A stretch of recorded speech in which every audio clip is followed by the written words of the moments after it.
Pandian store serial இன்னைக்கான எபிசோடில் பழனிக்கு வந்து தலை தீபாவளி சீர் வந்திருக்கு. உடனே கோமதி வந்து நீ என்னைக்காவது அக்கா தானடா நான் எனக்கு என்னைக்காவது சீர் பண்ணியிருக்கியா அப்படின்னு சொல்லி கேட்குறாங்க. உடனே பாண்டியன் வந்து நான் உனக்கு விலை கூடின புடவை எல்லாமே வாங்கி தந்திருக்கேன்ல அப்படின்னு சொல்லும்போது, என் வீட்டில் இருந்து ஒரு 200 புடவை வாங்கி தந்தாலும் அது வந்து எனக்கு ரொம்ப சொர்க்கம் மாதிரி இருக்கும் அப்படின்னு சொன்ன உடனே பழனிக்கு வந்து ஒரு மாதிரி ஆயிடுது.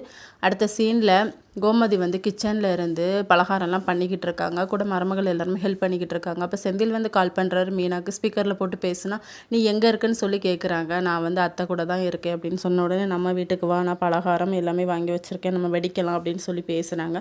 உடனே கோமதி வந்து வாயை மூடிட்டு இங்கே வாடா அப்படின்னு சொல்லி ஃபோனை வந்து கட் பண்ணிடுறாங்க. அப்போ கதிர் வந்து செந்தில் வீட்டுக்கு போகிறாங்க. அண்ணா வா அப்படின்னு சொல்லி கூட்டிகிட்டு வந்துடுறாங்க. இங்கே ஆல்ரெடி பாண்டியன் வந்து எல்லாருமே பட்டாசு எல்லாம் வச்சிட்ருக்காங்க. அப்போ நீ துரை வந்து அந்த வீட்டில் கொண்டாட வேண்டியதானே, இப்போ எதுக்கு இங்கே வந்தீங்க அப்படின்னு சொல்லி பாண்டியன் வந்து ஒரு மாதிரி பேசி விட்டுறாரு. அப்போ பழனி வராரு. அக்கா நான் உனக்காக சீர் செஞ்சுருக்கேன் அப்படின்னு சொல்லிட்டு சீர் எல்லாமே கொடுக்குறாரு. கோமதிக்கு வந்து செம ஹாப்பி. என் தம்பி வந்து வாங்கி தந்திருக்கான் பாருங்க அப்படின்னு சொல்லி ரொம்ப ஃபீல் பண்ணி அழறாங்க. இதோட எனக்கான எபிசோட் முடியுது.